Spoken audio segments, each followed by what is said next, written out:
Déclaration des ministres, le gouvernement, plus riche qu'en 2017, compte 19 millionnaires par les décodeurs pour le monde. La présence de nombreux millionnaires au sein des premiers gouvernements d'Emmanuel Macron avait fait couler beaucoup d'encre en 2017. 5 ans plus tard, la tendance n'a fait que s'accentuer, celui d'Elisabeth Borne en compte pas moins de 19 sur 41, ainsi que le révèlent les déclarations d'intérêt de patrimoine du gouvernement, publiées jeudi 1er décembre par la Haute Autorité pour la transparence de la vie publique.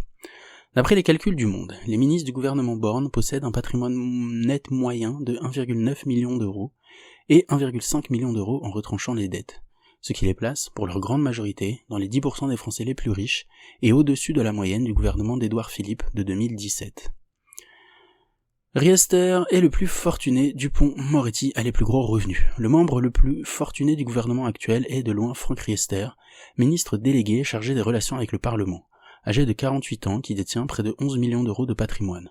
À l'autre extrémité du spectre, Charlotte Cobel, secrétaire d'État chargée de l'enfance, âgée de 50 ans, possède moins de 30 000 euros.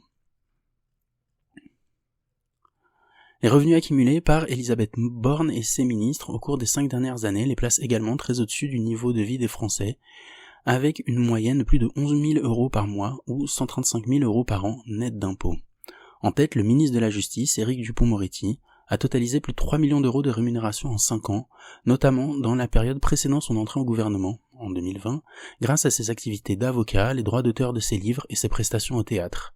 Il est suivi de près par Amélie Oudéa-Castéra, la ministre des Sports, qui a elle aussi cumulé près de 3 millions d'euros en 5 ans, grâce à ses postes de direction chez AXA, Carrefour et à la Fédération française de tennis. Selon l'analyse du Monde, plus de la moitié du patrimoine des ministres, 52%, provient de l'immobilier. À 3 exceptions près, Gabriel Attal au compte public, Charlotte Cobel et Hervé Berville à la mer, tous les membres du gouvernement possèdent au moins un appartement ou une maison. Le record en la matière est détenu par Dominique Faure, la ministre déléguée chargée des collectivités territoriales et de la ruralité qui détient, avec sa famille, 5 maisons, 2 appartements et des terres agricoles. Avec 93% de propriétaires, le gouvernement Borne se situe largement au-dessus de la moyenne des ménages français, qui sont seulement 60% à détenir leur logement. Les actifs financiers représentent 45% du patrimoine des membres du gouvernement. 20 ministres détiennent des placements, plans d'épargne en actions, comptes titres, actions de société, et 25 sont titulaires d'une assurance vie. Les déclarations de patrimoine mettent également en lumière une contradiction entre la politique automobile défendue par le gouvernement et les pratiques des ministres.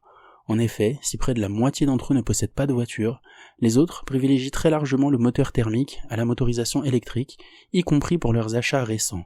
Le garde des Sceaux, Éric Dupond-Moretti, apparaît comme le plus grand amateur de véhicules à moteur, avec 3 voitures, 2 motos et un bateau.